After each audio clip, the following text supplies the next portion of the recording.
don't you? We hold the secrets and dreams of those unable to live them openly, and so our clients both love and fear us. So thank you for working as you do for the rights of sex workers. We know our struggle is just beginning, and as yet few in power will listen to our voices. That can change, it must change, it will change, and it is changing. We support the rights of sex workers regardless of gender, but we must always recognize the essential fact that sex work is a women's issue first. All attempts to restrict sex work come at the expense of women, always. Those who call themselves feminists yet find excuses to oppose basic liberties for sex workers who are overwhelmingly women should choke on that word, as they have consistently refused to hear our voices or respect our stories. As always, these women are keeping other bad women down and in their place, and their cynical exploitation of anti-sex worker prejudice for their own advancement shows little sign of stopping anytime soon. In the 20-plus years since a flabbergasted contingent of sex-positive sex workers attending a NOW conference was told, "You don't exist," negative and shaming attitude towards us from women who should be our sisters remain more the norm than the exception. For all the advances women in so many fields have made in the past 40 years, we still fight an uphill battle to make the lives of sex workers safer and better in society, bitterly conflicted over all aspects of sexuality. During this time, our enemies in their various camps have been working against us. They say they have women's interests at heart, but their behavior only goes to show how hollow these words actually are. None listen to sex workers talk about our lives and hear what help we need to be safe and secure in our work. Instead, talking down to us about how brainwashed we are, or how miserable, or pathetic, or sinful, or disloyal to other women. Those who oppose our most basic rights are not, as many would have the public believe, just well-meaning ordinary citizens. They are calculating opportunists who operate at the highest levels of academia and government, influencing policy and opinion to the advancement of their personal and political agendas at our expense. The straw man argument they love to deploy is that we dismiss them as mere prudes when they have something much more serious on their minds. I do not consider them prudes, but rather predators of a particularly cruel and prurient bent. They make their livings, often quite handsomely, from the hardship, peril, and continued oppression. Their morbid obsession with sex work poisons their other ideals to such a degree that some who call themselves feminists will challenge the basic idea of reproductive choice on the grounds that no woman could freely consent to sex work, and therefore her consent is suspect in all other decisions made under the influence of their paranoid construction of a universal patriarchal conspiracy. I'm talking about you, Gail Dines. I'm sorry, was that my outside voice?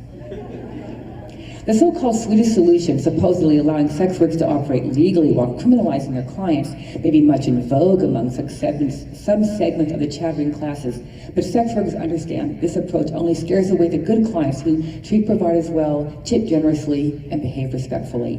Under this system, good clients are replaced by clients who don't fear arrest. It's not safe for a provider to get into the car of such a person. There are already reports from Sweden to the effect that the remaining clients are ruder, rougher, and ask for more dangerous acts from providers. This solution is merely an indirect punishment for the crime of a woman wanting to make a living as an erotic services provider. And yet it is advocated by the same ugly alliance that campaigned successfully to outlaw indoor prostitution in Rhode Island, Donahue's, and the decriminalization of prostitution in San Francisco. Governor Newsom, Mayor Newsom. What? No. Sorry. I meant mayor. Those who would put other women at greater risk cannot legitimately call themselves either Christian, the right-wing anti-sex work folk, or feminist, the left-wing anti-sex work folk. In the name of protecting women, the so-called feminist left has made common cause with the religious right, united only by their visceral, hysterical fascination with pornography and sex work. This helps women how? This is compassionate in what way?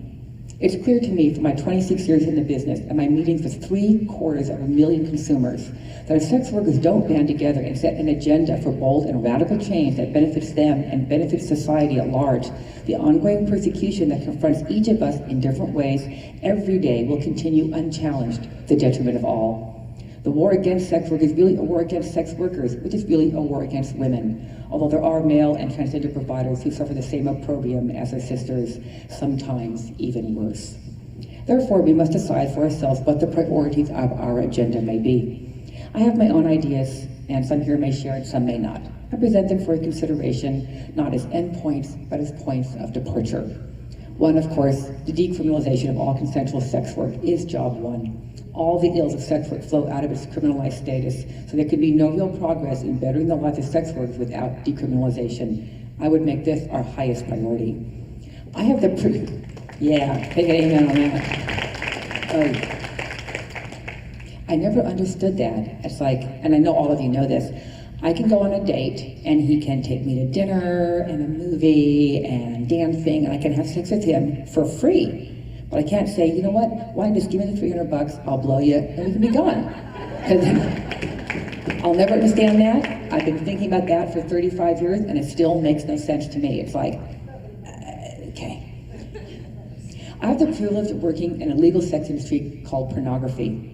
The most amazing thing that comes with that freedom from the fear of arrest while making my living.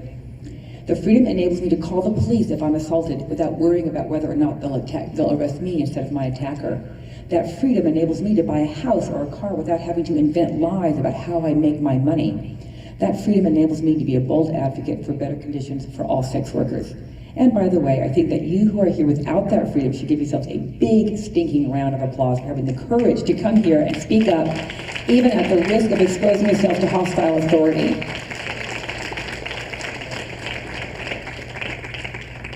Just imagine how it would be if everyone in this room and every sex worker did not live in fear of arrest simply for trying to earn a living, and therefore felt free to engage in the direct activism that we are doing here. For every one of us here, there are 100 who wish they could be and dare not.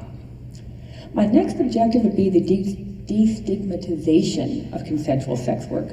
Another thing that I can tell you from personal experience is that while I enjoy the benefit of making a legal living out in the open and the very real pleasure of knowing that my many thousands of fans enjoy what I do and celebrate me for doing it, the fact remains that in the eyes of much of society, my occupation alone, which contrary to what they've had you believe harms no one, is reason enough to reject everything I say, to deny me opportunities to say it to a wider public, and to prevent me from using my talents and abilities to their fullest. Once tainted by having done sex work, we find ourselves denied credibility, not only on that subject, but also on every other. And it's really creeping, actually. If anyone here know what ASECT is? American Society, oh golly, help me out here, Lee. American Association for Sex Educators, Counselors, and Therapists. Thank you. Well, apparently the new leader of that is backing down. So apparently if you've ever had direct experience with a sex worker, you're no longer able to be certified as an educator, and they're no longer showing pornography. So now the movies they show have to be vetted by therapists. There's only one company that does that. And so apparently the person